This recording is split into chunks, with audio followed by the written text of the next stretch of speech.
Friends, welcome back to ಸುಹಾಗೇಶ್ vlogs. ಎಲ್ಲರೂ ಹೇಗಿದ್ದೀರಾ? ನಾನು ಚೆನ್ನಾಗಿದ್ದೀನಿ. ನನಗೆ ಸ್ವಲ್ಪ ಹುಷಾರಿರಲಿಲ್ಲ, ವಿಡಿಯೋ ಮಾಡಿ ತುಂಬಾ ದಿನಗಳೇ ಆಗ್ಬಿಡುತ್ತು. ಹಾಗಾಗಿ ಈ ವಿಡಿಯೋನ ಮಾಡೋಣ ಅಂತ ಹೇಳ್ಬಿಟ್ಟು ಇವತ್ತು ಸ್ಟಾರ್ಟ್ ಮಾಡ್ಕೊಂಡಿದ್ದೀನಿ.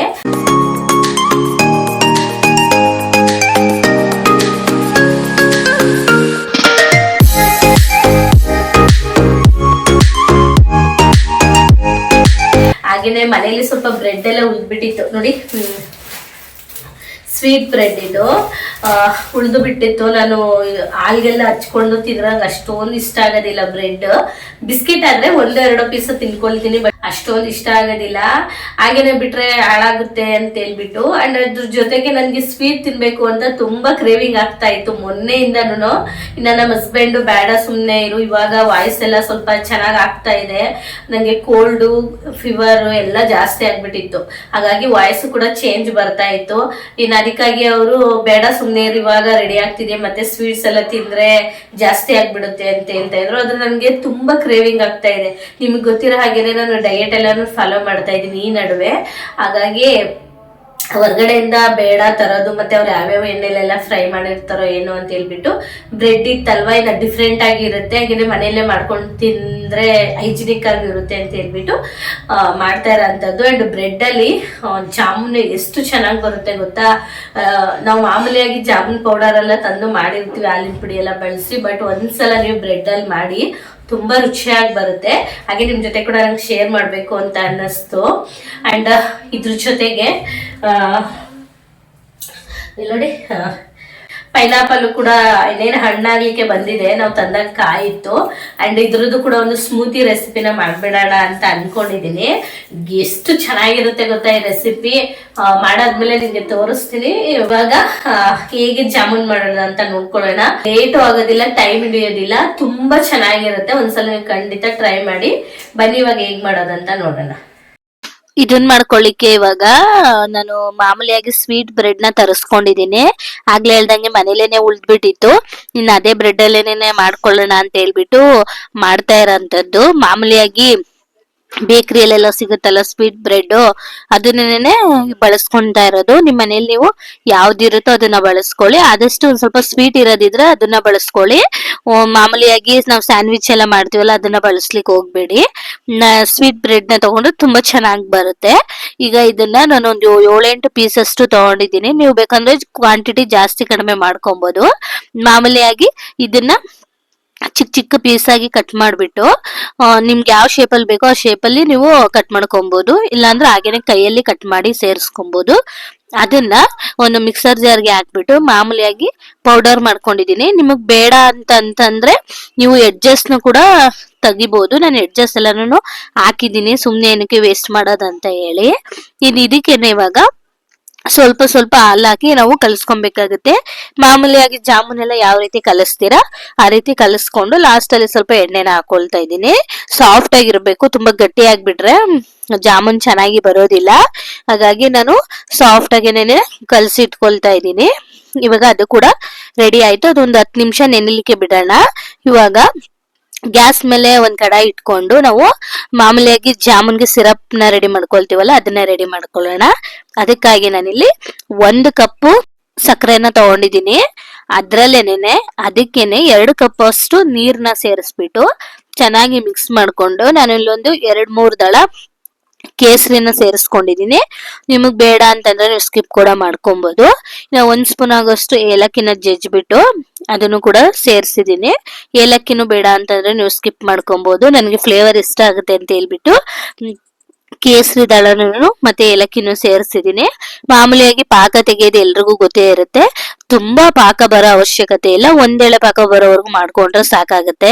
ಇನ್ನ ಆ ಕಡೆ ಪಾಕ ರೆಡಿ ಆಗ್ತಾ ಇರ್ಲಿ ಅಷ್ಟೊತ್ತಿಗೆ ನಾನು ಮಾಮೂಲಿಯಾಗಿ ಜಾಮೂನ್ಗೆ ಉಂಡೆಗಳನ್ನ ಮಾಡ್ತಾರಲ್ಲ ಆ ಸೈಜ್ ಅಲ್ಲಿ ಮಾಡ್ಕೊಳ್ತಾ ಇದ್ದೀನಿ. ನೀವು ಯಾವ ಸೈಜ್ ಅಲ್ಲಿ ಬೇಕೋ ಆ ಸೈಜ್ ಅಲ್ಲಿ ಮಾಡ್ಕೊಳ್ಳಿ. ನಾನು ಮೀಡಿಯಂ ಸೈಜ್ ಮಾಡ್ಕೊಳ್ತಾ ಇದ್ದೀನಿ. ಹಾಗೇನೆ ಸ್ವಲ್ಪ ಡಿಫ್ರೆಂಟ್ ಆಗಿ ಸ್ವೀಟ್ ಮಾಡೋಣ ಅಂತ ಹೇಳ್ಬಿಟ್ಟು ಇದ್ರಲ್ಲೇನೆ ಒಂದ್ 6-7 ಪೀಸ್ ಅಷ್ಟು ನಾನು ಮಾಮೂಲಿಯಾಗಿ ಸರ್ಕಲ್ ಶೇಪ್ ನ ಮಾಡ್ಕೊಳ್ತಾ ಇದ್ದೀನಿ. ಅಂದ್ರೆ ಫ್ಲಾಟ್ ಆಗಿ ಮಾಡ್ಕೊಳ್ತಾ ಇರೋಂಥದ್ದು. ಯಾವ ಶೇಪಲ್ಲಿ ಬೇಕಾದ್ರೂ ಮಾಡ್ಕೋಬಹುದು. ಜಾಮೂನೆ ಅಂತಲ್ಲ, ಮಾಮೂಲಿಯಾಗಿ ಬಾದುಷಾ ಎಲ್ಲ ಬರುತ್ತಲ್ಲ ಆ ಶೇಪಲ್ಲೂ ಕೂಡ ಮಾಡ್ಕೊಬಹುದು. ತುಂಬಾ ಚೆನ್ನಾಗಿ ಬರುತ್ತೆ ಇದು. ಇವಾಗ ನಾನು ಆ ಶೇಪಲ್ಲೂ ಮಾಡ್ಕೊಂಡು ಎತ್ತಿಟ್ಕೊಳ್ತಾ ಇದ್ದೀನಿ. ಹಾಗೇನೆ ಪಕ್ಕದಲ್ಲಿ ಎಣ್ಣೆನು ಕಾಯ್ಲಿಕ್ಕೆ ಇಟ್ಟಿದ್ದೆ. ಈಗ ನೋಡ್ತಾ ಇರ್ಬೋದು ನೀವು, ಇಷ್ಟು ಉಂಡೆಗಳಾಗಿದೆ ನನಗೆ ಒಂದು 6 ರಿಂದ 7 ಪೀಸ್ ಬ್ರೆಡ್ ಅಲ್ಲಿ. ಇನ್ನ ಮಾಮೂಲಿಯಾಗಿ ಎಣ್ಣೆ ಕಾಯ್ಲಿಕ್ಕೆ ಇಟ್ಟಿದ್ನಲ್ವಾ, ಅದು ಕೂಡ ಚೆನ್ನಾಗಿ ಕಾದಿತ್ತು. ಇನ್ನ ಮಾಮೂಲಿ ಜಾಮೂನ್ ಎಲ್ಲ ನಾವು ಹೇಗ್ ಕರಿತೀವಿ ಆ ತರ ನಾನು ಡೀಪ್ ಫ್ರೈ ಮಾಡ್ಕೊಳ್ತಾ ಇದ್ದೀನಿ. ಇಲ್ಲಿ ಒಂದು ಮಿಸ್ಟೇಕ್ ನಾನು ಏನ್ ಮಾಡಿದೆ ಅಂತ ಅಂದ್ರೆ, ಡೀಪ್ ಫ್ರೈ ಮಾಡ್ಬೇಕಾದ್ರೆ ಗ್ಯಾಸ್ ನಾನು ಲೋ ಫ್ಲೇಮ್ ಅಲ್ಲಿ ಇಟ್ಬಿಟ್ಟಿದ್ದೀನಿ ಮರೆತ್ಕೊಂಡು. ನೀವು ಹೈ ಫ್ಲೇಮ್ ಅಲ್ಲಿ ಇಟ್ಕೊಂಡೇನೆ ಮಾಡಿ, ಅವಾಗ ಈ ತರ ಹೊಡ್ಕೊಳ್ಳೋದಿಲ್ಲ. ಒಂದ್ ಸ್ವಲ್ಪ ಹೊಡ್ಕೊಂಡಂಗ ಆಯ್ತು. ನಾನು ನೋಡ್ಕೊಳ್ಳಿಲ್ಲ, ನೋಡ್ಕೊಂಡಿದ್ರೆ ಸರಿಯಾಗಿರ್ತಾ ಇತ್ತು. ನಾನು ನೋಡ್ಕೊಳ್ಳಿಲ್ಲ, ಮರ್ತು ಬಿಟ್ಟೆ. ಗ್ಯಾಸ್ ಸ್ಲಿಮ್ ಅಲ್ಲೇ ಇತ್ತು. ಇನ್ನ ಅದನ್ನು ಕೂಡ ಫ್ರೈ ಮಾಡಿ ತಣ್ಣಗಾದ್ಮೇಲೆ ಮಾಮೂಲಿಯಾಗಿ ಎಲ್ಲಾನು ಜಾಮೂನ್ ಸಿರಪ್ ಒಳಗಡೆ ಹಾಕೊಂಡಿದೀನಿ. ಅಂದ್ರೆ ಶುಗರ್ ಸಿರಪ್ ಇತ್ತಲ್ಲ ಅದ್ರಲ್ಲಿ ಹಾಕ್ಬಿಟ್ಟು ಮಾಮೂಲಿಯಾಗಿ ಜಾಮೂನ್ ಹೇಗ್ ಮಾಡ್ತೀವಿ ಹಾಗೆ ಒಂದ್ 10 ನಿಮಿಷ ಬಿಡೋದಷ್ಟೇನೆ. ಚೆನ್ನಾಗಿ ಅರಳ್ಕೊಂಡು ಚೆನ್ನಾಗಿದ್ದು ಸೈಜ್ ಡಬಲ್ ಆಗುತ್ತೆ. ನೋಡ್ತಾ ಇರ್ಬೋದು ನಿಮಗೆ ಎಷ್ಟು ಚೆನ್ನಾಗಾಗಿದೆ ಅಂತ. ನಾನು ಅದೊಂದು ಮಿಸ್ಟೇಕ್ ನ ಮಾಡಿದೆ, ಗ್ಯಾಸ್ ನಾನು ಸ್ಲೋ ಅಲ್ಲಿ ಇಟ್ಬಿಟ್ಟಿದ್ದೆ. ಇಲ್ಲ ಅಂತಂದಿದ್ರೆ ಇದು ಕೂಡ ಚೆನ್ನಾಗಿ ಬರ್ತಾ ಇತ್ತು. ಈಗ ನಾನು ಮಾಮೂಲಿಯಾಗಿ ಜಾಮೂನ್ ಎಲ್ಲಾನು ನೋಡಿ ಈ ತರ ಪಿಸ್ತಾ ಎಲ್ಲ ಹಾಕಿ ಗಾರ್ಲಿಶ್ ಮಾಡ್ಕೊಂಡಿದೀನಿ. ಇನ್ನ ಮಾಮೂಲಿಯಾಗಿ ಈ ಕಡೆ ಬಾದುಷಾ ಶೇಪ್ ಅಲ್ಲಿ ಮಾಡಿದ್ನಲ್ಲ, ಇದನ್ ಮಾಡ್ಬೇಕಾದ್ರೆ ಗ್ಯಾಸ್ ಹೈ ಫ್ಲೇಮ್ ಅಲ್ಲಿ ಇತ್ತು. ಒಂಚೂರು ಕಿತ್ತೋಗಿಲ್ಲ, ಎಷ್ಟು ಚೆನ್ನಾಗಿ ಬಂದಿದೆ ಅಂತ ನೋಡಿ. ಇದಕ್ಕೇನೆ ನಾನು ಪಿಸ್ತಾನ ಸ್ವಲ್ಪ ಕ್ಯಾಶ್ಯೂ ನಟ್ಸ್ ಎಲ್ಲಾನು ಕಟ್ ಮಾಡಿ ಸೇರ್ಸಿದೀನಿ, ಚೆನ್ನಾಗಿ ಕಾಣಿಸುತ್ತೆ ಅಂತ ಹೇಳ್ಬಿಟ್ಟು. ಇನ್ನ ಇದು ಕೂಡ ರೆಡಿ ಆಯ್ತು. ಇನ್ನ ನನ್ ಮಗನ್ ಕೊಟ್ಟಿದ್ದು ತುಂಬಾ ಚೆನ್ನಾಗಿದೆ ಅಂತ ತಿಂದ.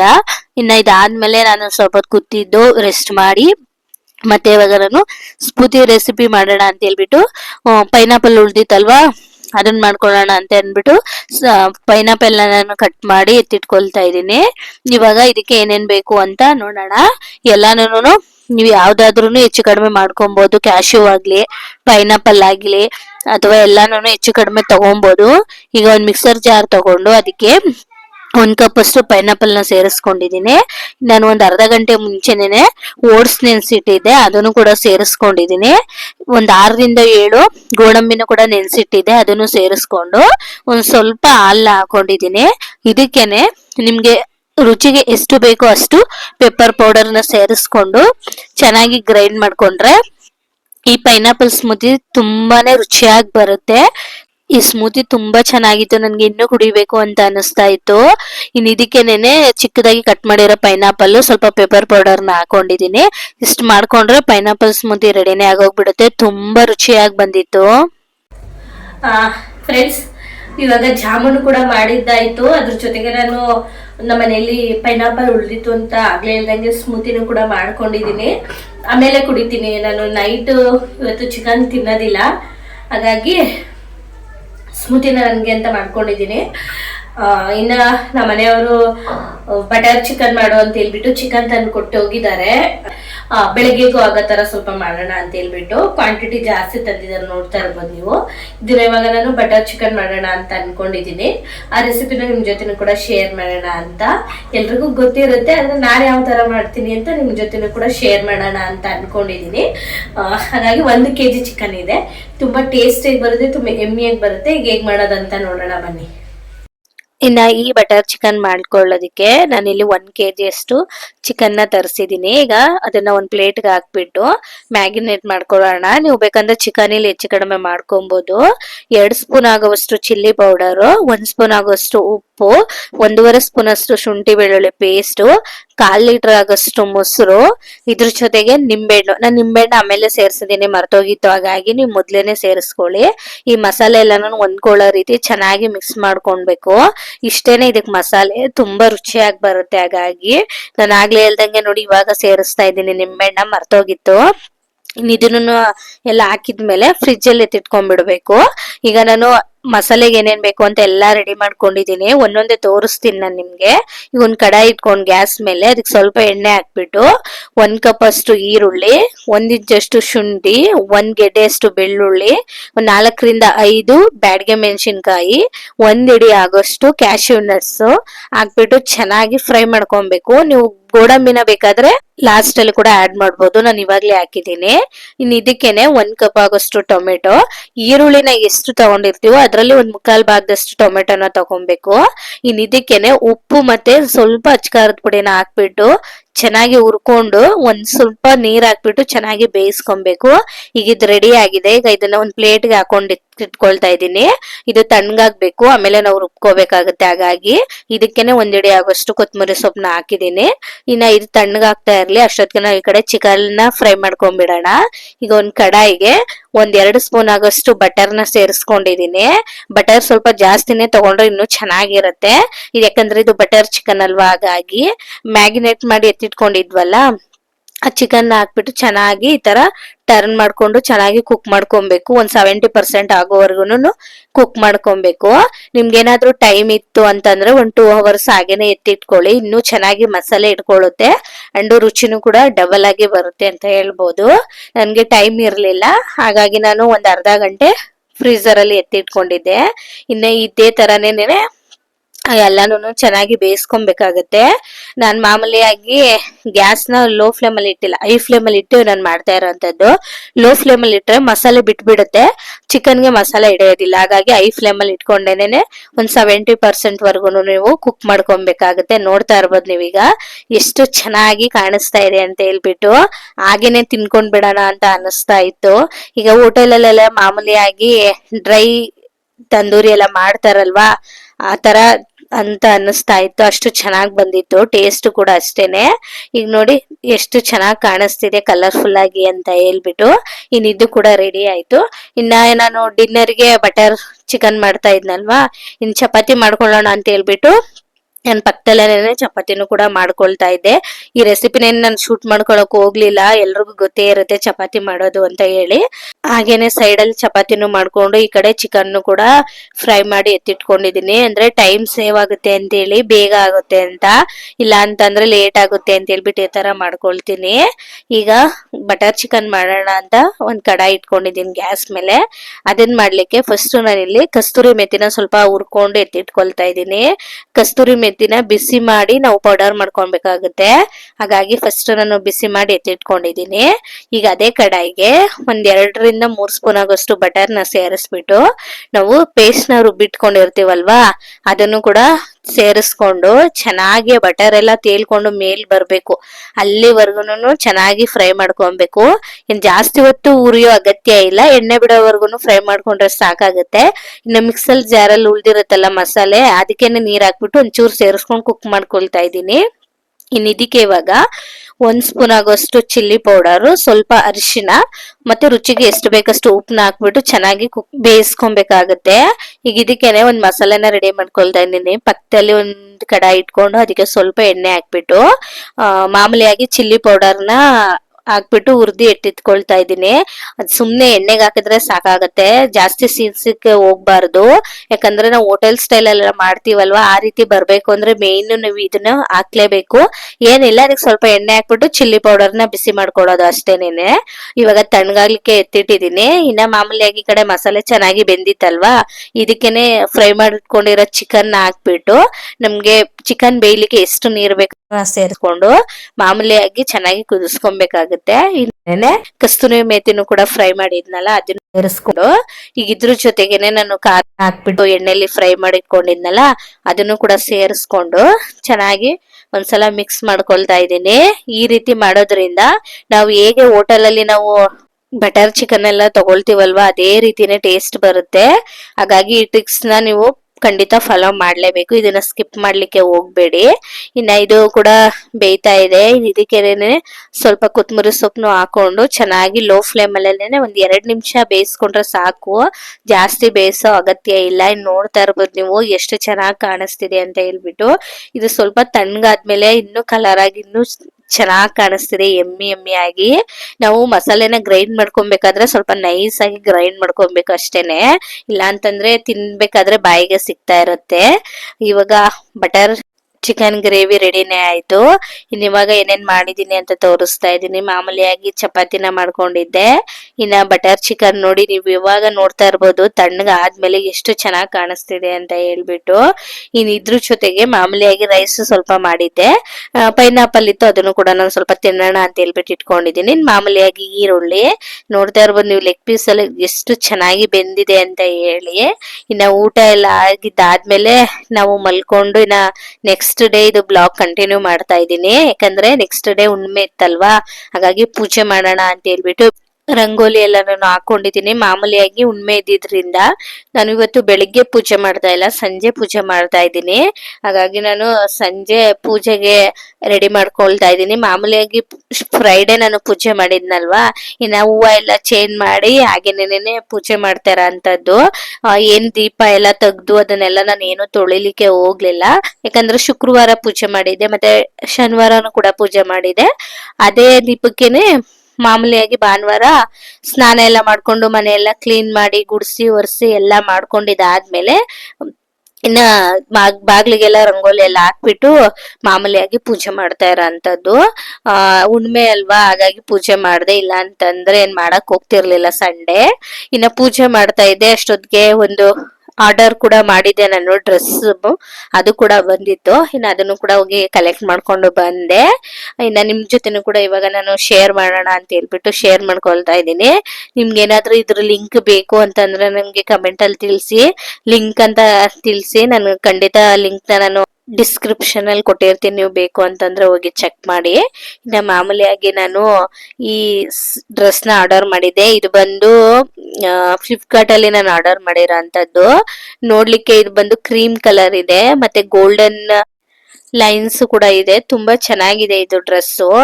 ನನ್ಗಂತೂ ಇದು ತುಂಬಾ ಇಷ್ಟ ಆಯ್ತು. ಫುಲ್ಲು ಇದೇ ಕಲರ್ ಅಲ್ಲೇನೆ ಇದೆ ಸ್ವಲ್ಪ, ಮತ್ತೆ ಇದರಲ್ಲಿ ಮಿರರ್ ವರ್ಕ್ ಎಲ್ಲ ಇದೆ ಫ್ರಂಟ್ ಅಲ್ಲಿ. ಇನ್ನ ಮಾಮೂಲಿಯಾಗಿ ಪ್ಯಾಂಟ್ ಅಲ್ಲೂ ಕೂಡ ಸೈಡ್ಸ್ ಬಟನ್ ಇದೆ. ಇದು ಬಂದು ಮಾಮೂಲಿಯಾಗಿ ಪ್ಯಾಂಟ್ ವೇಲು ಮತ್ತೆ ಟಾಪ್ ತಗೊಂಡಿರೋ ಅಂತದ್ದು. ಇವಾಗೆಲ್ಲ ಮಾಮೂಲಿಯಾಗಿ ಡೈಲಿ ವೇರ್ಗೆಲ್ಲ ಯೂಸ್ ಮಾಡ್ತಾರಲ್ಲ, ಆ ತರ ಪರ್ಚೇಸ್ ಮಾಡ್ಕೊಂಡಿದೀನಿ.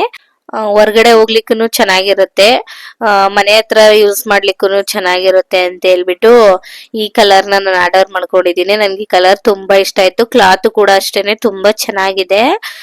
ಸ್ವಲ್ಪ ಲೂಸ್ ಆಗಿ ಬಂದಿತ್ತಲ್ವಾ, ಮತ್ತೆ ಕೈ ತೋಳೆಲ್ಲ ಉದ್ದ ಇತ್ತು, ಹಾಗಾಗಿ ಅದನ್ನ ಆಲ್ಟರ್ ಮಾಡ್ಕೊಂಡ್ಬಿಡೋಣ ಅಂತ ಹೇಳ್ಬಿಟ್ಟು ಇವಾಗ ಮಾಮೂಲಿಯಾಗಿ ಆಲ್ಟರ್ ಮಾಡ್ಕೊಳಕ್ ಅಂತ ಕುತ್ಕೊಂಡಿದ್ದೀನಿ ಮಿಷಿನ್ ಮೇಲೆ. ಇನ್ನ ನಾನು ನನ್ನ ಡ್ರೆಸ್ಸಸ್ ಎಲ್ಲಾನು ನಾನೇ ಸ್ಟಿಚ್ ಮಾಡ್ಕೊಳ್ತೀನಿ, ಹೊರಗಡೆ ಎಲ್ಲ ಕೊಡೋದಿಲ್ಲ. ಮುಂಚೆ ಕೊಡ್ತಾ ಇದ್ದೆ, ಇವಾಗ ಎಲ್ಲೂ ಕೊಡೋದಿಲ್ಲ. ನಾನು ಆಲ್ರೆಡಿ ಒಂದು 4 years ಇಂದ ನಾನೇ ನನ್ನ ಬಟ್ಟೆಗಳನ್ನೆಲ್ಲ ನಾನು ಸ್ಟಿಚ್ ಮಾಡ್ಕೊಳ್ತೀನಿ. ನನ್ಗೆ ಹೇಗ್ ಬೇಕು, ಯಾವ ಡಿಸೈನ್ಸ್ ಬೇಕು, ಯಾವ ತರ ಬೇಕು ಅಂತ ಹೇಳ್ಬಿಟ್ಟು ನಾನೇನ ಸ್ಟಿಚ್ ಮಾಡ್ಕೊಳ್ತೀನಿ. ನನ್ಗೆ ಖುಷಿ ಕೊಡುತ್ತೆ ಅದು ಸ್ಟಿಚ್ ಮಾಡ್ಕೊಳ್ಳೋದು. ಇದೆಲ್ಲ ಸ್ವಲ್ಪ ಟೈಮ್ ಪಾಸ್ ಕೂಡ ಆಗುತ್ತೆ. ಅಂಡ್ ನನ್ಗೆ ಯಾವ ತರ ಬೇಕು ಆ ತರ ಕಂಫರ್ಟಬಲ್ ಆಗಿ ಡ್ರೆಸ್ ನೆಲ್ಲ ನಾನು ಸ್ಟಿಚ್ ಮಾಡ್ಕೊಳ್ತೀನಿ. ಇನ್ ನೋಡ್ತಾ ಇರ್ಬೋದು ನೀವು, ನಾನು ವೇರ್ ಮಾಡಿ ಕೂಡ ತೋರಿಸ್ತಾ ಇದ್ದೀನಿ ಎಷ್ಟು ಚೆನ್ನಾಗಿ ಕಾಣಿಸ್ತಿದೆ ಅಂತ ಹೇಳ್ಬಿಟ್ಟು.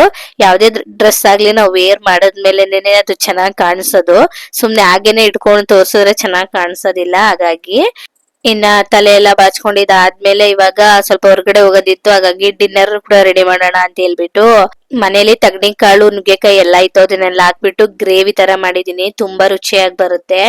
ಇನ್ನು ಇದ್ರ ಜೊತೆಗೇನೆ ರೈಸ್ ಮತ್ತೆ ಚಪಾತಿನ ಮಾಡ್ಕೊಂಡಿದೀನಿ. ಇನ್ನ ಮಧ್ಯಾಹ್ನದ ಊಟ ಕೂಡ ಈಗಿತ್ತು, ತುಂಬಾ ರುಚಿಯಾಗಿ ಬಂದಿತ್ತು. ಇನ್ನ ಮಧ್ಯಾಹ್ನ ಊಟ ಎಲ್ಲ ಮುಗಿಸ್ಕೊಂಡು ಸ್ವಲ್ಪ ಹೊರಗಡೆ ಹೋಗೋದಿದೆ ಅಂತ ಅನ್ನಲ್ವಾ, ಮಾಮೂಲಿಯಾಗಿ ಮನೇಲಿ ಸಾಂಬಾರ್ ಪೌಡರ್ ಮಾಡ್ಲಿಕ್ಕೆ ಐಟಮ್ಸ್ ಎಲ್ಲಾನು ಬೇಕಿತ್ತು. ಹಾಗಾಗಿ ತಗೊಂಡ್ ಬರೋಣ ಅಂತ ಹೇಳ್ಬಿಟ್ಟು ಇಲ್ಲೇ ನಮ್ಮ ಮನೆ ಹತ್ರ ಇರೋ ಲೋಕಲ್ ಶಾಪ್ಗೆ ಬಂದಿದ್ವಿ. ಮಾಮೂಲಿಯಾಗಿ ಗೊತ್ತೇ ಇರುತ್ತೆ ಸಾಂಬಾರ್ ಪೌಡರ್ ಮಾಡ್ಲಿಕ್ಕೆ ಐಟಮ್ಸ್ ಎಲ್ಲಾನು ಸ್ವಲ್ಪ ಜಾಸ್ತಿಯಾಗಿ ಬೇಕಾಗುತ್ತೆ ಅಂತ ಹೇಳಿ ನಾನೇನು ಇಲ್ಲಿ ತುಂಬಾ ಜಾಸ್ತಿಯಾಗಿ ಏನು ತಂದಿಲ್ಲ. ಮಾಮೂಲಿಯಾಗಿ 1 kg ಅಷ್ಟು ಧನಿಯಾ ಕಾಳು ಮತ್ತೆ 1 kg ಅಷ್ಟು ಮೆಣಸಿನ್ಕಾಯಿ, ಇದಕ್ಕೆ ಏನೇನ್ ಬೇಕೋ ಅದಕ್ಕೆ ತಕ್ಕನಾಗಿರೋ ಮಸಾಲೆಗಳನ್ನ ತಗೊಂಡ್ ಬಂದಿದ್ದೀನಿ. ಇನ್ನ ತಂದು ಒಂದ್ 2-3 ದಿನ ಅದನ್ನ ಬಿಸಿಲಲ್ಲೆಲ್ಲ ಒಣಗಿಸಿ ಅದನ್ನ ನೀಟಾಗಿ ಕ್ಲೀನ್ ಮಾಡಿ ಆ ಮೆಣಸಿನ್ಕಾಯಿ ತೊಟ್ಟಿರುತ್ತಲ್ಲ ಅದನ್ನೆಲ್ಲ ತೆಗ್ದು ಇವಾಗ ರೆಡಿ ಮಾಡ್ಕೊಂಡಿದೀನಿ. ಇವತ್ತು ಇದನ್ನ ನಿಮ್ ಜೊತೆ ಶೇರ್ ಮಾಡೋಣ ಅಂತ ಅನ್ಬಿಟ್ಟು. ನಮ್ಮನೇಲಿ ನಾವ್ ಇದೇ ತರನೇ ಮಾಡೋದು, ತುಂಬಾ ರುಚಿಯಾಗಿ ಬರುತ್ತೆ. ಹಾಗೆ ಸಾಂಬಾರು ಕೂಡ ಗಟ್ಟಿಯಾಗಿ ಚೆನ್ನಾಗಿ ಬರುತ್ತೆ. ಹಾಗಾಗಿ ಇನ್ನ ನನ್ ಮಗ ಹೊರಗಡೆ ಆಟ ಆಡ್ತಾ ಇದ್ದ. ಅಂದ್ರೆ ಇವಾಗೆಲ್ಲ ಗಣೇಶ ಹಬ್ಬದ ಸೀಸನ್ ಅಲ್ವಾ, ಅವನ್ಗೂ ಗಣೇಶ ಕೂರಿಸ್ಬೇಕು ಅಂತ ಹೇಳ್ತಾ ಇದ್ದ. ನೀನ್ ದೊಡ್ಡವನಾಗು ಮಗ್ನೆ ಆಗಿ ಮಾಡೋಣ ಅಂತ ಹೇಳ್ತಾ ಇದ್ದೆ. ಅವನೇನೆ ಎಲ್ಲಾರು ಮಾಡೋದ್ ನೋಡಿ ಅವನೇ ಒಂದು ಪುಟ್ಟ ಗಣೇಶ ಮನೇಲಿ ಇತ್ತು, ಅದನ್ನ ತಗೊಂಡೋಗಿ ಅದಕ್ಕೆ ಪುಟ್ಟದಾಗಿ ಮಂಟಪನೆಲ್ಲ ಮಾಡಿ ಅವ್ನ್ಗೆ ಹೇಗ್ ಬರುತ್ತೋ ಹಾಗೆ ಗಣೇಶನ ಕೂರಿಸಿದಾನೆ. ನನ್ಗೆ ಅದನ್ನಾಗೇನೆ ಸ್ವಲ್ಪ ವಿಡಿಯೋನ ಕ್ಯಾಪ್ಚರ್ ಮಾಡ್ಕೊಂಡಿದೀನಿ. ನಾವು ಚಿಕ್ಕ ವಯಸ್ಸಲ್ಲಿ ಇರುವಾಗೆಲ್ಲ ಇದೇ ತರನೇ ಮಾಡ್ತಾ ಇದ್ದಿದ್ದು. ನನ್ ಮಗನು ಕೂಡ ಇದೇ ತರ ಮಾಡ್ತಾ ಇದ್ನಲ್ಲ, ಅದನ್ನೆಲ್ಲ ನೋಡಿ ನನ್ಗೆ ತುಂಬಾ ಅಂದ್ರೆ ತುಂಬಾ ಖುಷಿ ಆಯ್ತು. ಹಾಗಾಗಿ ಅದ್ರದ್ದು ಒಂದೇ ಒಂದು ವಿಡಿಯೋನ ನಾನು ಕ್ಲಿಪ್ಪಿಂಗ್ ಕೂಡ ಇಲ್ಲಿ ಆಡ್ ಮಾಡಿದೀನಿ. ಹೇಗಿತ್ತು ಅಂತ ಹೇಳಿ ಆ ಮಂಟಪ, ಆ ವಯಸ್ಸಿಗೆ ಅವನಿಗೆ ಬಂದಿದೆಯಲ್ಲ ಈ ತರ ಮಾಡ್ಬೇಕು ಅಂತ ಹೇಳಿ, ಅದನ್ನ ನೋಡಿ ಖುಷಿ ಆಯ್ತು. ಇವಾಗ ಮನೆಗೆ ಸಾಂಬಾರ್ ಪೌಡರ್ ಬೇಕು. ಇನ್ನೇನೋ ಪಕ್ಷ ಬರ್ತಾ ಇದೆಯಲ್ವಾ ಹಬ್ಬ, ಹಾಗಾಗಿ ಮನೆಯಲ್ಲಿ ಸಾಂಬಾರ್ ಪೌಡರ್ ಎಲ್ಲ ಖಾಲಿ ಆಗ್ಬಿಟ್ಟಿತ್ತು. ಹಾಗೇನೆ ಸ್ವಲ್ಪ ಮಾಡೋಣ ಅಂತ ಅಂದ್ಬಿಟ್ಟು ಕಡಿಮೆ ಕ್ವಾಂಟಿಟಿಲೇ ಮಾಡ್ತಿರೋದು, 1 kg ಅಷ್ಟು. ಹೋದ್ಸಲ ನಮ್ಮ ಅತ್ತೆ ಮಾಡಿ ಕೊಟ್ಟಿದ್ರು ಖಾರದ ಪುಡಿನ, ಅಂಡ್ ಈ ಸಲ ಅವ್ರ ಊರಲ್ಲಿ ಇರೋದ್ರಿಂದ ಇಲ್ಲೇನೆ ಮಾಡಿ ತಗೊಂಡೋಗೋಣ ಅಂತ ಹೇಳ್ಬಿಟ್ಟು ಮಾಡ್ತಾ ಇದ್ದೀನಿ. 1 kg ಅಷ್ಟು ತರಿಸಿರೋದು, ಅದಕ್ಕೆ ಎಲ್ಲಾನು ರೆಡಿ ಮಾಡಿ ಇಟ್ಕೊಂಡಿದ್ದೀನಿ. ಮೆಣಸಿನ್ಕಾಯಿನೂ ಕೂಡ ಚೆನ್ನಾಗಿ ಒಣಗಿಸಿದ್ದೀನಿ. ನಾನು ಮೆಣಸಿನ್ಕಾಯಿನೆಲ್ಲ ಇಲ್ಲಿ ಉರಿಯಲ್ಲ, ಸುಮ್ಮನೆ ಹಾಗೇನೆ ಚೆನ್ನಾಗಿ ಒಣಗಿಸಿರೋ ಅಂಥದ್ದು. ಒಬ್ರೊಬ್ರು ಪಾತ್ರೆಯಲ್ಲಿ ಬಿಸಿ ಮಾಡ್ತಾರೆ, ಆ ಥರ ನಾನು ಮಾಡ್ಲಿಕ್ಕೆ ಹೋಗಲ್ಲ, ಟೇಸ್ಟ್ ಬೇರೆ ಥರ ಬರುತ್ತೆ ಅಂತ ಹೇಳಿ. ಇನ್ನೆಲ್ಲಾನು ನಾನು 1 kgಗೆ ಏನು ಕ್ವಾಂಟಿಟಿಯಲ್ಲಿ ಬೇರೆ ಐಟಮ್ಸ್ ಎಲ್ಲಾನು ತಗೋಬೇಕು, ಎಷ್ಟೆಷ್ಟು ತಗೋಬೇಕು ಅಂತ ಹೇಳ್ಬಿಟ್ಟು ಹೇಳ್ತೀನಿ. ಕರೆಕ್ಟಾಗಿ ನಾನು ಇಲ್ಲಿ 1 kg ಅಷ್ಟು ಮಾಡ್ತಾ ಇದ್ದೀನಿ. ಹಾಗಾಗಿ ಇವಾಗ ಎಲ್ಲ ಕೆಲಸ ಆಯ್ತು, ಊಟನೂ ಕೂಡ ಮಾಡಿದ್ದಾಯ್ತು. ಹಾಗೇನೆ ಚಪಾತಿ ರೈಸು ಕೂಡ ಮಾಡ್ಕೊಂಡಿದ್ದೆ. ನಾನೇನು ಚಪಾತಿ ಜೊತೆಗೆ ರೈಸು ಮತ್ತೆ ಹೆಸರು ಕಾಳು ತಗಣಿಕಾಳು ಎಲ್ಲ ಹಾಕ್ಬಿಟ್ಟು ನುಗ್ಗೆಕಾಯಿ ಎಲ್ಲ ತರಕಾರಿನೂ ಹಾಕಿ ಮಾಡಿದ್ದೆ. ತುಂಬಾ ಚೆನ್ನಾಗಿ ಬಂದಿತ್ತು ಅದು. ನಾನೇನು ರೆಸಿಪಿನ ಶೂಟ್ ಮಾಡ್ಕೊಳ್ಳಿಲ್ಲ, ಯಾಕಂದ್ರೆ ನೆನ್ನೆನೆ ಕೆಲಸ ಜಾಸ್ತಿ ಆಗ್ಬಿಟ್ಟಿತ್ತು ಅಂತ ಹೇಳಿ. ನೆಕ್ಸ್ಟ್ ಟೈಮ್ ಮಾಡಿದಾಗ ಖಂಡಿತ ಶೂಟ್ ಮಾಡ್ಕೊಳ್ತೀನಿ. ಅಂಡ್ ಇವಾಗ ಏನೇನ್ ತಗೊಂಡಿದ್ದೀನಿ ಅಂತ ನಿಮ್ ಜೊತೆನೂ ಕೂಡ ಶೇರ್ ಮಾಡ್ತೀನಿ. ಅಂಡ್ ನಾಳೆ ನಮ್ಮ ಯಜಮಾನ್ರು ಇರೋದಿಲ್ಲ, ಊರಿಗೆ ಹೋಗ್ತಾ ಇದ್ದಾರೆ. ಹಾಗಾಗಿ ಇವತ್ತು ಸ್ವಲ್ಪ ಇದನ್ನೆಲ್ಲ ಮಾಡಿಬಿಟ್ಟು ಅವು ಪ್ಯಾಕಿಂಗು ಕೂಡ ಮಾಡ್ಕೊಬೇಕು. ಯಾಕಂದ್ರೆ ಅವರು ಲಗೇಜ್ ಎಲ್ಲಾನು ಇವಾಗಲೇ ತಗೊಂಡು ಹೋಗ್ಬಿಡ್ತಾರೆ. ನಾನು ಒಂದು 3-4 ಡೇಸ್ ಬಿಟ್ಟು ಹೋಗ್ತೀನಿ, ಯಾಕಂದ್ರೆ ಮಗುಗೆ ಸ್ಕೂಲ್ ಇದೆ, ಅದರಿಂದ ನನಗೂ ಡ್ಯೂಟಿ ಇರುತ್ತಲ್ವ, ಜಾಸ್ತಿ ರಜಾ ಹಾಕ್ಲಿಕ್ಕೆ ಆಗಲ್ಲ ಅಂತ ಹೇಳ್ಬಿಟ್ಟು ಅದಕ್ಕೆ ಈ ಕೆಲಸನ ಮುಗಿಸ್ಕೊಂಡು ಆಮೇಲೆ ಪ್ಯಾಕಿಂಗ್ ಕೆಲಸನ ಸ್ಟಾರ್ಟ್ ಮಾಡ್ಕೊಬೇಕು. ಹೇಗಿದ್ರು ಅವರು ಆಟೋ ತಗೊಂಡು ಹೋಗ್ತಾರಲ್ವಾ, ಆಟೋದಲ್ಲೇನೆ ಕೊಟ್ಟು ಕಳಿಸ್ಬಿಡೋಣ ಅಂತ ಹೇಳ್ಬಿಟ್ಟು ಅದನ್ನು ಕೂಡ ರೆಡಿ ಮಾಡ್ಕೊಬೇಕು. ನನ್ಗೇನೇನು ಬೇಕು ಥಿಂಗ್ಸ್ ಮತ್ತೆ ಡ್ರೆಸ್ಸಸ್ ಎಲ್ಲ ಪ್ಯಾಕ್ ಮಾಡಿ ರೆಡಿ ಮಾಡಬೇಕು. ಅದೊಂದು ಕೆಲಸ ಇನ್ನೂ ಇದೆ. ಫಸ್ಟ್ ಈ ಕೆಲಸ ಮುಗಿಸ್ಬಿಡೋಣ, ಇದನ್ನು ಕೊಟ್ಟು ಕಳಿಸ್ಬೇಕಲ್ವಾ, ಹಾಗಾಗಿ ಈ ಕೆಲಸ ಮುಗಿಸ್ಕೊಂಡ್ಬಿಡೋಣ ಅಂತ ಹೇಳ್ಬಿಟ್ಟು ಮಾಡ್ತಾ ಇದ್ದೀನಿ. ಇನ್ನ ನಮ್ಮ ಯಜಮಾನ್ರು ಏನಕ್ಕೆ ಬೇಗ ಹೋಗ್ತಾ ಇದ್ದಾರೆ ಅಂದ್ರೆ, ಅಲ್ಲಿ ನಮ್ಮ ಅತ್ತೆ ಕೈಲಿ ಎಲ್ಲಾನು ಮಾಡ್ಲಿಕ್ಕೆ ಆಗೋದಿಲ್ಲ ಅಲ್ವಾ. ಹಾಗಾಗಿ ಇವ್ರು ಹೋದ್ರೆ ಮತ್ತೆ ನಮ್ಮ ತರುಣನು ಹೋಗ್ತಾ ಇದ್ದಾನೆ, ಇವರಿಬ್ರು ಹೋದ್ರೆ ಸ್ವಲ್ಪ ಹೆಲ್ಪ್ ಮಾಡ್ತಾರೆ, ಮನೆಗೆ ಪೇಂಟ್ ಎಲ್ಲ ಮಾಡ್ಬೇಕಲ್ಲ. ಹಾಗಾಗಿ ನಿಮಗ್ ಗೊತ್ತಿರೋ ತರಾನೇ ಅದು ತುಂಬಾ ಹಳೆ ಮನೆ, ಏನು ಮಾಡ್ಲಿಕ್ಕೆ ಆಗಲ್ಲ, ಅಡ್ಜಸ್ಟ್ ಮಾಡ್ಕೋಬೇಕು ಅಷ್ಟೇನೆ. ಇರೋದ್ರಲ್ಲೇನೆ ಅಡ್ಜಸ್ಟ್ ಮಾಡ್ಕೊಂಡು ಹೋಗ್ಬೇಕು ಅಂತಾರಲ್ವಾ, ಹಾಗಾಗಿ ಅಷ್ಟೇನೆ. ಇದೆ ಆ ಕೆಲಸನೂ ಕೂಡ ಮುಗಿಸ್ಕೊಬೇಕು. ಹಾಗಾಗಿ ಅವ್ರು ಬೇಗ ಹೋಗ್ತಿದ್ದಾರೆ, ಇನ್ನು ನಾನು ಲೇಟಾಗಿ ಹೋಗ್ತಿದ್ದೀನಿ. ಮಗುಗೂ ಬೇರೆ ಎಕ್ಸಾಮ್ ಬೇರೆ ಬಿದ್ದಿದೆ. ಹಾಗಾಗಿ ನಾವು ಡ್ಯೂಟಿ ಮುಗಿಸ್ಕೊಂಡು ಒಂದು 2 days ಲೀವ್ ತಗೊಂಡು ಹೋಗ್ತಾ ಇರೋಂಥದ್ದು. ಅದಕ್ಕಾಗಿ ಅವ್ರು ಬೇಗ ಹೋಗ್ತಿದ್ದಾರೆ ಅಷ್ಟೇನೆ. ಇವಾಗ ಬನ್ನಿ ಖಾರದ ಪುಡಿನ ಹೇಗ್ ಮಾಡೋದು ಅಂತ ನೋಡೋಣ. ಈ ತರ ಮಾಡಿ ನೋಡಿ, ಖಂಡಿತ ಒಂದ್ಸಲ ಟ್ರೈ ಮಾಡಿ, ತುಂಬಾ ರುಚಿಯಾಗಿ ಬರುತ್ತೆ. ಮತ್ತೆ ಖಂಡಿತ ಎಲ್ರು ಮನೇಲಿ ಒಂದೊಂದ್ ಮಾಡ್ತಾರೆ. ಇದಕ್ಕೆ ಬಟಾಣಿ ಹಾಕೋದು ಎಲ್ಲ ಮಾಡ್ತಾರೆ, ಅದೆಲ್ಲ ಏನು ಹಾಕ್ಬೇಡಿ, ಜಸ್ಟ್ ಇಷ್ಟನ್ನೆಲ್ಲ ಹಾಕಿ ಒಬ್ರೊಬ್ರು ಒಂದೊಂದ್ ತರ ಮಾಡ್ತಾರೆ. ನಾವು ನಮ್ಮ ಮನೇಲಿ ಯಾವ ರೀತಿ ಮಾಡ್ತೀನಿ ಅಂತ ತೋರಿಸ್ತಾ ಇದ್ದೀನಿ ಅಷ್ಟೇನೆ. ಈ ಕ್ವಾಂಟಿಟಿಯಲ್ಲಿ ಈ ಐಟಮ್ಸ್ ನ ಬಳಸ್ಕೊಂಡ್ ಮಾಡಿ ಸಾಂಬಾರ್ ಪೌಡರ್ ನಿಜವಾಗ್ಲೂ ರುಚಿನೂ ಬರುತ್ತೆ, ತುಂಬಾ ಕಲರ್ ಬರುತ್ತೆ, ಟೇಸ್ಟಿಯಾಗೂ ಇರುತ್ತೆ, ಖಾರವಾಗೂ ಇರುತ್ತೆ ಅಂತ ಹೇಳ್ತೀನಿ. ಇದ್ರ ತೊಟ್ಟು ಕೂಡ ನಾನು ಎಲ್ಲಾನು ಬಿಡಿಸಿ ಈ ತರ ಕ್ಲೀನ್ ಮಾಡಿ ಇಟ್ಕೊಂಡಿದ್ದೀನಿ. ಇವಾಗ ಹೇಗ್ ಮಾಡೋದಂತ ನೋಡೋಣ. ಇವಾಗ ನಾನಿದು ಖಾರದ ಮೆಣಸಿನ್ಕಾಯಿ ನೋಡ್ತಾ ಇರ್ಬೋದು ನೀವು. ಇದು ಖಾರದ ಮೆಣಸಿನ್ಕಾಯಿನ ತಗೊಂಡಿದ್ದೀನಿ. ಹಿಂಗ್ ಮಾಡಿದ್ರೆ ಕಟ್ ಆಗ್ಬೇಕು. 1 kg ಧನಿಯಾ ಬೀಜಕ್ಕೆ 1 kg ಖಾರದ ಮೆಣಸಿನ್ಕಾಯಿ, 1/4 kg ಬೆಡಗೆ ಮೆಣಸಿನ್ಕಾಯಿ, ಆಯ್ತಾ. ಈ ಕ್ವಾಂಟಿಟಿಗೆ 1 kg ಸಾಂಬಾರ್ ಪೌಡರ್ ಕ್ವಾಂಟಿಟಿಗೆ ಈ ಕಡಲೆಕಾಳು ಬಂದು 1/2 kg, 2 ಬಟ್ಲಲ್ಲಿ ಇದೆ ನೋಡ್ತಾ ಇರ್ಬೋದು. ಇದು 1/4 kg ತಗೊಳ್ಳೋ ಅಂತ ಕಪ್ಸಿದು. ಹಾಗಾಗಿ ನೋಡ್ತಾ ಇರ್ಬೋದು ನೀವು, ಇದು ಬಂದು 1/2 kg ಇದೆ ಕಡಲೆಕಾಳು, 1/4 kg ತೊಗರಿ ಬೇಳೆ, 1/4 kg ಹೆಸರು ಕಾಳು, ಇದು ಬಂದು 1/4 kg ಅಂದ್ರೆ ಒಂದು 350 ಗ್ರಾಮ್ ಅಷ್ಟು ಕಡಲೆನ ತಗೊಂಡಿದ್ದೀನಿ. ಅರ್ಧ ಕೆಜಿಗಿಂತ ಸ್ವಲ್ಪ ಕಡಿಮೆ ಅಷ್ಟೇನೇನೆ ಕಡಲೆ. ಮತ್ತೆ 30 ಗ್ರಾಮ್ ಅಷ್ಟು ಚಕ್ಕೆ, ಒಂದು 30 ಗ್ರಾಮ್ ಅಷ್ಟು ಲವಂಗ, ಒಂದು 30 ಗ್ರಾಮ್ ಆಗೋಷ್ಟು ಅರಿಶಿಣದ ಕೊಂಬು, ಒಂದು 30 ಗ್ರಾಮ್ ಅಷ್ಟು ಮೆಣಸು, ಒಂದು 30 ಗ್ರಾಮ್ ಆಗುವಷ್ಟು ಜೀರಿಗೆ, ಒಂದು 30 ಗ್ರಾಮ್ ಆಗುವಷ್ಟು ಮೆಂತೆ, ಒಂದು 30 ಗ್ರಾಮ್ ಆಗುವಷ್ಟು ಸಾಸಿವೆ. ಇನ್ನು ಅಕ್ಕಿ ಬಂದು ಮಾಮೂಲಿ 1/4 kg ಅಷ್ಟು ಅಕ್ಕಿ. ನಾವು 1 kg ಸಾಂಬಾರ್ ಪೌಡರ್ಗೆ ಇದೆಲ್ಲ 1/4 kg ತಗೋಬೇಕು. ಹಾಗೆ ಇದು 30 ಗ್ರಾಮ್ ತಗೋಬೇಕು ಸ್ಪೈಸಸ್ ಇವೆಲ್ಲ. ಇದು ಕಡ್ಲೆಕಾಳು ಮಾತ್ರ ಅರ್ಧ kg ತಗೊಬೇಕಾಗತ್ತೆ. ಈಗ ಹೇಗ್ ಮಾಡೋದಂತ ನೋಡೋಣ. ಇವಾಗ ಇದನ್ನ ಮಾಡ್ಕೊಳ್ಳಿಕ್ಕೆ ಗ್ಯಾಸ್ ಮೇಲೆ ಒಂದು ಕಡಾಯಿ ಇಟ್ಕೊಂಡಿದ್ದೀನಿ. ಕಡಾಯಿ ಹೀಟ್ ಆದ್ಮೇಲೆ ಇದಕ್ಕೆ ಅರ್ಧ ಕೆಜಿ ಅಷ್ಟು ಕಡಲೆ ಕಾಳನ್ನ ಸೇರಿಸ್ಕೊಂಡು ಲೋ ಫ್ಲೇಮ್ ಅಲ್ಲೇನೆ ಹುರ್ಕೊಬೇಕು. ಹೈ ಫ್ಲೇಮ್ ಅಲ್ಲಿ ಮಾಡಿದ್ರೆ ಇದು ಸೀದೋಗ್ಬಿಡುತ್ತೆ, ಒಳಗಡೆ ಬೇಯೋದಿಲ್ಲ. ಲೋ ಫ್ಲೇಮ್ ಅಲ್ಲಿ ಹುರ್ಕೊಂಡ್ರೆ ಚೆನ್ನಾಗಿ ಕುಕ್ ಆಗುತ್ತೆ. ಇದ್ರಲ್ಲಿ ಮೇನ್ ಟೈಮ್ ಹಿಡಿಯೋದು ಅಂತಂದ್ರೆ ಈ ಕಡಲೆಕಾಳು ಮಾತ್ರನೇ ಟೈಮ್ ಹಿಡಿಯೋದು. ಒಂದು 5 ನಿಮಿಷನೇ ತಗೊಳುತ್ತೆ ಅಂತ ಹೇಳ್ಬೋದು. ಇನ್ ಬೇರೆದೆಲ್ಲಾನು ಬೇಗನೆ ಫ್ರೈ ಆಗ್ಬಿಡತ್ತೆ. ಇನ್ನ ಇಷ್ಟ ಆದ್ರೆ ಸಾಕು. ಇದನ್ನ ಒಂದ್ ಬೌಲ್ಗೆ ಎತ್ತಿಟ್ಕೊಳ್ತಾ ಇದ್ದೀನಿ. ಅದೇ ಕಡಾಯಿಗೆ 1 ಕಪ್ ಆಗೋಷ್ಟು ಹೆಸರು ಕಾಳನ್ನ ಸೇರಿಸ್ಕೊಂಡಿದ್ದೀನಿ. ಅಂದ್ರೆ 1/4 kg ಎಷ್ಟಿದೆ ಇದನ್ನು ಹಾಕ್ಬಿಟ್ಟು ಕಲರ್ ಚೇಂಜ್ ಆಗೋವರ್ಗು ಹುರ್ಕೊಂಡು ನಾವು ಒಂದ್ ಪಾತ್ರೆಗೆ ಸೇರಿಸ್ಕೊಬೇಕಾಗುತ್ತೆ. ಇನ್ನು ಅದೇ ಕಡಾಯಿಗೆನೆ 1/4 kg ಆಗೋಷ್ಟು ತೊಗರಿ ಬೇಳೆ, ಅಂದ್ರೆ 1 ಕಪ್ ಆಗೋಷ್ಟು ತೊಗರಿ ಬೇಳೆನೂ ಕಲರ್ ಚೇಂಜ್ ಆಗೋವರ್ಗು ಹುರ್ಕೊಂಡು ಅದನ್ನು ಕೂಡ ಎತ್ತಿಟ್ಕೊಳ್ತಾ ಇದ್ದೀನಿ. ಇನ್ನು ಅದೇ ಕಡಾಯಿಗೆ 1 ಕಪ್ ಆಗೋಷ್ಟು ಅಕ್ಕಿನ ಹಾಕ್ಬಿಟ್ಟು ಕಲರ್ ಚೇಂಜ್ ಆಗೋವರ್ಗು ಫ್ರೈ ಮಾಡ್ಕೊಳ್ತಾ ಇದ್ದೀನಿ. ಇದು ಕೂಡ 1/4 kg ಎಷ್ಟಿದೆ. ಇದನ್ನು ಕೂಡ ಫ್ರೈ ಮಾಡಿದ್ದಾಯ್ತು. ಇದಕ್ಕೇನೆ ಹುರ್ಗಡ್ಲೆನ ಹಾಕೊಳ್ತಾ ಇದ್ದೀನಿ, ಅಂದ್ರೆ ಕಡ್ಲೆ ಅಂತ ಹೇಳ್ತಾರಲ್ಲ ಅದನ್ನು ಹಾಕ್ಬಿಟ್ಟು ಚೆನ್ನಾಗಿ ಬಿಸಿ ಮಾಡ್ಕೊಬೇಕಷ್ಟೇನೆ. ಇದು ಬಿಸಿ ಮಾಡ್ಕೊಂಡು ಅದೇ ಪಾತ್ರೆಗೆನೆ ಸೇರಿಸ್ಕೊಳ್ತಾ ಇದ್ದೀನಿ. ಈಗ ಸ್ಪೈಸಸ್ ನ ಹಾಕೊಂಡು ಹುರ್ಕೊಳ್ಳೋಣ. ಮಾಮೂಲಿಯಾಗಿ ಸ್ಪೈಸಸ್ 30 ಗ್ರಾಮ್ ಇದೆ, ಅಂದ್ರೆ 1 ಕಪ್ ಆಗೋಷ್ಟು. ಫಸ್ಟ್ ಮೆಣಸನ್ನ ಹಾಕ್ಬಿಟ್ಟು ಹುರಿದ್ಬಿಟ್ಟು ಎತ್ತಿಟ್ಕೊಂಡಿದ್ದೀನಿ. ಇನ್ನು ಅದೇ ಕಡೆಗೆ ಸಾಸಿವೆನು ಕೂಡ ಸೇರಿಸ್ಕೊಂಡು ಚಿಟಪಟ ಅನ್ನೋವರೆಗೂ ಹುರ್ಕೊಂಡು ಎತ್ತಿಟ್ಕೊಳ್ತಾ ಇದ್ದೀನಿ.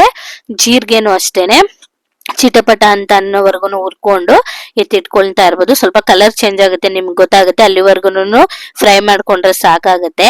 ಇನ್ನು ಅದೇ ಕಡಾಯಿಗೆ ಮೆಂತೆನ ಕೂಡ ತಗೊಂಡಿದ್ದೀನಿ. ಮೆಂತೆನೂ ಅಷ್ಟೇ 30 ಗ್ರಾಮ್ ಅಷ್ಟು ಸೇರಿಸ್ಕೊಂಡು ಚೆನ್ನಾಗಿ ಕಲರ್ ಚೇಂಜ್ ಆಗೋವರೆಗೂ ಫ್ರೈ ಮಾಡ್ಕೊಬೇಕಾಗುತ್ತೆ. ಇನ್ನು ಇದಕ್ಕೇನೆ 30 ಗ್ರಾಮ್ ಆಗೋಷ್ಟು ಅರಿಶಿಣದ ಕೊಂಬು, ಅಂದ್ರೆ ಎಲ್ಲಾನು 1 ಕಪ್ ಅಷ್ಟು ತಗೊಂಡಿದ್ದೀನಿ. ಚಿಕ್ಕ ಕಪ್ಪಲ್ಲಿ 1 ಕಪ್ ಆಗುತ್ತೆ. ಅರಿಶಿನ ಕೊಂಬು ಹಾಕೊಂಡು ಚೆನ್ನಾಗಿ ಹುರ್ಕೊಂಡು ಎತ್ತಿಟ್ಕೊಳ್ತಿದ್ದೀನಿ. ಅರಿಶಿನ ಕೊಂಬನ ನೀವು ಚೆನ್ನಾಗಿ ಬಿಸಿಲಲ್ಲಿ ಒಂದ್ಸಲ ಒಣಗಿಸ್ಕೊಳ್ಳಿ, ಇಲ್ಲಾಂದ್ರೆ ಒಳಗಡೆ ಎಲ್ಲ ಹಸಿ ಆಗೇ ಇರುತ್ತೆ. ಅದನ್ನು ಕೂಡ ಎಲ್ಲಾನು ಎತ್ತಿಟ್ಕೊಂಡಿದ್ದ ಆದ್ಮೇಲೆ ಇದಕ್ಕೇನೆ 2 ಕಪ್ ಆಗೋಷ್ಟು ಧನಿಯಾ ಕಾಳನ್ನ ಹಾಕ್ಬಿಟ್ಟು ಚೆನ್ನಾಗಿ ಹುರ್ಕೊಂಡು ಎತ್ತಿಟ್ಕೊಳ್ತಾ ಇದ್ದೀನಿ. ಈ ಧನಿಯಾ ಕಾಳು ಎಲ್ಲಾನು ನಾನು ಇದೇ ತರ ಹುರ್ಕೊಂಡಿದ್ದೀನಿ. ಇದಕ್ಕೇನೆ 1 ಕಪ್ ಆಗೋಷ್ಟು ಕರಿಬೇವನು ಹಾಕ್ಬಿಟ್ಟು ಚೆನ್ನಾಗಿ ಹುರ್ಕೊಬೇಕು, ಕ್ರಿಸ್ಪಿ ಆಗೋವರೆಗೂ. ನನ್ ಕರಿಬೇವು ತೋರಿಸಿರ್ಲಿಲ್ಲ, ಇದೊಂದು ಆಡ್ ಮಾಡ್ಕೊಳ್ಳಿ ಇದಕ್ಕೆ. ಇದನ್ನೆಲ್ಲ ನಾನು ಫ್ರೈ ಮಾಡ್ಕೊಂಡು ಒಂದು ಪಾತ್ರೆಗೆನೆ ಸೇರಿಸ್ಕೊಬೇಕಾಗತ್ತೆ. ಇದು ಎಲ್ಲಾನು ತಣ್ಣಗಾಗ್ಬೇಕು, ಸ್ವಲ್ಪ ಹುರಿದಿರೋದೆಲ್ಲ. ಇನ್ನು ಇವಾಗ ಇದಕ್ಕೇನೆ 30 ಗ್ರಾಮ್ ಅಷ್ಟು ಚಕ್ಕೆ, 30 ಗ್ರಾಮ್ ಅಷ್ಟು ಲವಂಗನ ಹಾಕ್ಬಿಟ್ಟು ಅರಿಶಿನ ಕುಟ್ಟಿ ಪುಡಿ ಮಾಡಿ ಸೇರಿಸ್ಕೊಳ್ತಾ ಇದ್ದೀನಿ. ಇದನ್ನೆಲ್ಲಾನು ಉರಿಯೋದಿಕ್ಕೆ ಹೋಗ್ಬಾರ್ದು. ಚಕ್ಕೆ ಲವಂಗ ಎಲ್ಲಾನು ಫ್ರೈ ಮಾಡಬಾರ್ದು, ಡೈರೆಕ್ಟ್ ಆಗೇನೆ ಪುಡಿ ಮಾಡಿ ಸೇರಿಸ್ಕೊಬೇಕು. ಈಗ ಒಂದು ದೊಡ್ಡ ಪಾತ್ರೆನ ಇಟ್ಕೊಂಡು ಅದಕ್ಕೆ ಸೇರಿಸ್ತಾ ಇದ್ದೀನಿ ನಾನು. ಎಲ್ಲಾನು ಚೆನ್ನಾಗಿ ಹುರ್ಕೊಂಡಿರೋ ಐಟಮ್ಸ್ ಎಲ್ಲಾನು ಹಾಕ್ಬಿಟ್ಟು ಚೆನ್ನಾಗಿ ಮಿಕ್ಸ್ ಮಾಡ್ಕೊಬೇಕು. ಇದಕ್ಕೇನೆ ಮೆಣಸಿನ್ಕಾಯಿನೂ ಕೂಡ ಚೆನ್ನಾಗಿ ಪೌಡರ್ ಮಾಡಿ ಸೇರಿಸ್ಕೊಂಡಿದ್ದೀನಿ. ಇದನ್ನೆಲ್ಲ ನಾನು ಚೆನ್ನಾಗಿ ಮಿಕ್ಸ್ ಮಾಡ್ಕೊಬೇಕಾಗುತ್ತೆ. ಹಾಗಾಗಿ ಒಂದು ದೊಡ್ಡ ಪಾತ್ರೆನ ಇಟ್ಕೊಂಡು ಅದಕ್ಕೆ ಎಲ್ಲ ಹುರಿದಿರೋ ಮಸಾಲೆ ಎಲ್ಲ ನಾನು ಹಾಕಿ ಚೆನ್ನಾಗಿ ಮಿಕ್ಸ್ ಮಾಡ್ಕೊಳ್ತಾ ಇದ್ದೀನಿ. ನೋಡ್ತಾ ಇರ್ಬೋದು ನೀವು ಎಷ್ಟು ಕಲರ್ಫುಲ್ ಆಗಿ ಕಾಣಿಸ್ತಿದೆ ಅಂತ ಹೇಳ್ಬಿಟ್ಟು. ಇನ್ನ ಇದನ್ನ ಮಾಡಿಸಿದ ತಕ್ಷಣನೇ ಮಿಲ್ಲಿಗೆ ತಗೊಂಡೋಗ್ಬೇಕು, ಮನೇಲಿ ಇಟ್ಕೋಬಾರ್ದು. ಹಾಗಾಗಿ ಇವಾಗ ನಾನು ಮಿಲ್ ಹತ್ರನು ಕೂಡ ಬಂದಿದ್ದೀನಿ. ಇಲ್ಲೂ ಕೂಡ ಸ್ವಲ್ಪ ಜನ ಜಾಸ್ತಿ ಇದ್ರು.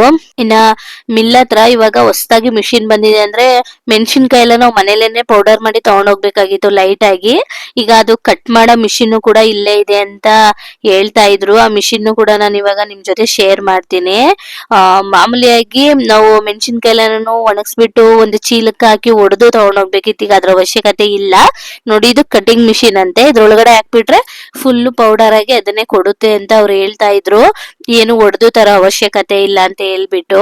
ನೀವು ಯಾರಾದ್ರೂ ಈ ತರ ಪೌಡರ್ ಎಲ್ಲ ಮಾಡಿಸ್ಕೊಂಡಿದ್ರೆ ಹಂಗೇನೆ ತಗೊಂಡೋಗಿ ಅಲ್ಲೇನೆ ಮಿಷಿನ್ ಎಲ್ಲಾನು ಮಾಡಿ ಕೊಡ್ತಾರೆ. ಇನ್ನ ಖಾರದ ಪುಡಿ ನೋಡಿ ಎಷ್ಟು ಚೆನ್ನಾಗಿ ಕಲರ್ಫುಲ್ ಆಗಿ ಕಾಣಿಸ್ತಿದೆ ಅಂತ ಹೇಳಿ ತುಂಬಾ ಘಾಟ್ ಬರ್ತಾ ಇತ್ತು. ಅದನ್ನ ಮಾಡಿಸ್ಕೊಂಡು ಮನೆಗ್ ಬಂದ್ವಿ. ನೋಡಿ ಎಷ್ಟು ಚೆನ್ನಾಗಿ ಕಾಣಿಸ್ತಿದೆ ಅಂತ ಹೇಳಿ ಇನ್ನ ಇದನ್ನೆಲ್ಲ ನಾನು ತಣ್ಣಗಾಗ್ಲಿಕ್ಕೆ ಬಿಟ್ಟು ಆಮೇಲೆ ಒಂದು ಕಂಟೈನರ್ಗೆ ಹಾಕಿ ನಾನು ಎತ್ತಿಟ್ಕೊಳ್ತಾ ಇದ್ದೀನಿ. ಇದನ್ನ ಬಿಸಿ ಇರ್ಬೇಕಾದ್ರೆ ನೀವು ಸ್ಟೋರ್ ಮಾಡ್ಲಿಕ್ಕೆ ಹೋಗ್ಬೇಡಿ, ಇದು ಪೂರ್ತಿ ತಣ್ಣಗಾಗ್ಬೇಕು. ಇನ್ನ ನಾವು ಎಕ್ಸ್ಟ್ರಾ ಅಕ್ಕಿನ ತಗೊಂಡೋಗಿರ್ತೀವಲ್ವಾ ಅದ್ರಲ್ಲಿ ಖಾರದ ಪುಡಿ ಎಲ್ಲಾನು ಉಳ್ಕೊಂಡ್ಬಿಡುತ್ತೆ ಅಂತ ಹೇಳಿ ಈ ತರ ಎಕ್ಸ್ಟ್ರಾ ಅಕ್ಕಿನ ತಗೊಂಡೋದ್ರೆ ಅವರು ಇದನ್ನ ಹಾಕ್ಬಿಟ್ಟು ಉಳ್ದಿರೋ ಖಾರದ ಪುಡಿ ಎಲ್ಲಾನು ಹಾಕಿ ಕೊಡ್ತಾರಲ್ವಾ, ಅದೇ ತರಾನೇ ಮಾಡಿಸ್ಕೊಂಡ್ ಬಂದ್ವಿ. ಇನ್ನ ಮನೇಲಿ ಬಂದು ನಾನು ಅದನ್ನ ಮಾಮೂಲಿಯಾಗಿ ಒಂದ್ರೆ ಆಡ್ಕೊಳ್ತಾ ಇದ್ದೀನಿ. ಅದ್ರಲ್ಲಿರೋ ಖಾರದ ಪುಡಿ ಮತ್ತೆ ಅಕ್ಕಿ ಎಲ್ಲಾನು ಸಪರೇಟ್ ಆಗುತ್ತೆ ಅಂತ ಹೇಳಿ. ಈ ತರ ಇತ್ತು ಇವತ್ತಿನ ಬ್ಲಾಗು. ಐ ಹೋಪ್ ನಿಮ್ಗೆ ಈ ಬ್ಲಾಗ್ ಖಂಡಿತ ಇಷ್ಟ ಆಗಿರುತ್ತೆ ಅಂತ ತಿಳ್ಕೊಳ್ತೀನಿ. ನಿಮ್ಗೇನಾದ್ರೂ ಇಷ್ಟ ಆದ್ರೆ ಪ್ಲೀಸ್ ಒಂದು ಲೈಕ್ ಮಾಡಿ, ಶೇರ್ ಮಾಡಿ, ಕಮೆಂಟ್ ಮಾಡಿ. ಹಾಗೇನೆ ಇನ್ನು ಯಾರಾದ್ರೂ ನಮ್ಮ ಚಾನೆಲ್ನ ಸಬ್ಸ್ಕ್ರೈಬ್ ಮಾಡ್ಕೊಂಡಿಲ್ಲ ಅಂತ ಅಂದ್ರೆ ಪ್ಲೀಸ್ ಸಬ್ಸ್ಕ್ರೈಬ್ ಮಾಡ್ಕೊಂಡು ನೋಡಿ. ಮತ್ತೊಂದು ವಿಡಿಯೋದಲ್ಲಿ ಸಿಗ್ತೀನಿ. Keep watching. Thank you.